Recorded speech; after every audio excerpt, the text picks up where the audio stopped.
The Methodist Conference 2023. Each year, the governing body of the Methodist Church, known as the Methodist Conference, gathers to discuss matters affecting the life of the Church, the nation and the world.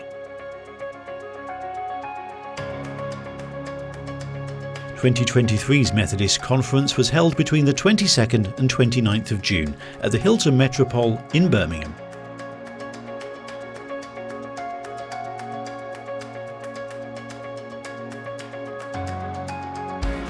The representative sessions of the conference opened on the Saturday with the induction of the new President and Vice President of the Methodist Conference, the Reverend Jill Newton and Deacon Kerry Scarlett. Both used their addresses to reflect on their theme for the year, Hidden Treasures. So if God is also hiding them for us, then there must be treasure for us to uncover today, even in the middle of all that is challenging, painful and dark. Taking small steps towards creating the world as it could be and should be. On Sunday, the conference welcomed 13 new presbyters and 4 deacons into full connection, along with 10 presbyters by transfer and 1 presbyter by reinstatement and transfer. They were presented to the members of the Methodist Conference and to its president and vice president.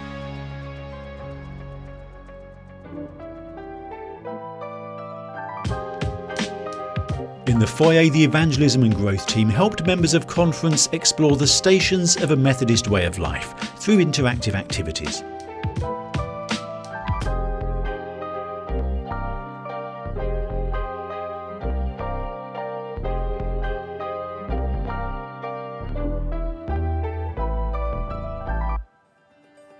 The conference heard the results of a 2-year project looking at what it means to be a justice-seeking church.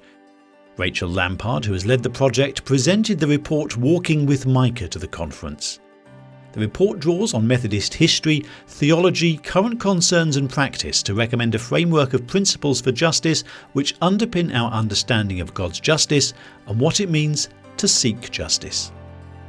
We share a moral responsibility and a Christian calling to work for a world where everyone can experience life in all its fullness. The conference voted to roll out a scheme to help resolve disputes in church communities across the connection, which has been successfully piloted in several locations over the past year. The conference adopted the recommendation for the 5-year programme in partnership with Place for Hope to offer an integrated approach in support of positive working together and extending the reconciliation and mediation team as a connection-wide programme. Everyone in the room who has ever been a member of the National Youth Assemblies, please stand up. The Youth President, James Carver, presented a report about 2022's 3Generate Youth event and shared that 1,200 children and young people, 456 group leaders and 252 volunteers joined together to make it the biggest 3Generate event yet.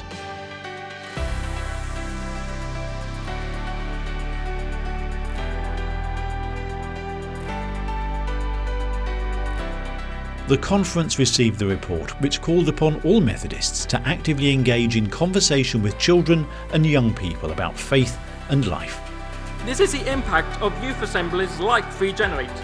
People still in the life of the church, engaged in conversation and guiding its people through the 21st century.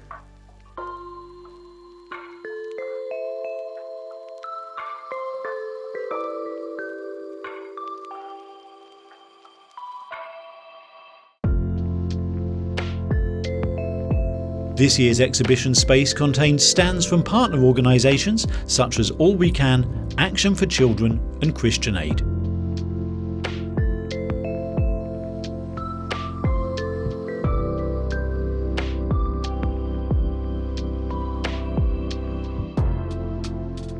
On Tuesday, issues relating to what it might mean to be an online church were discussed by the conference, which affirmed in principle the possibility of predominantly online churches. A significant and growing majority of us are engaged online in more and more areas of our life. The conference also enjoyed some other standout moments. I hear the mighty thunder. I see the Son, I see God.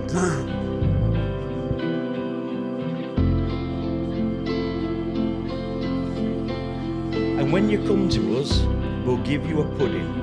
A Yorkshire pudding, which is in fact a starter, a dinner and a pudding.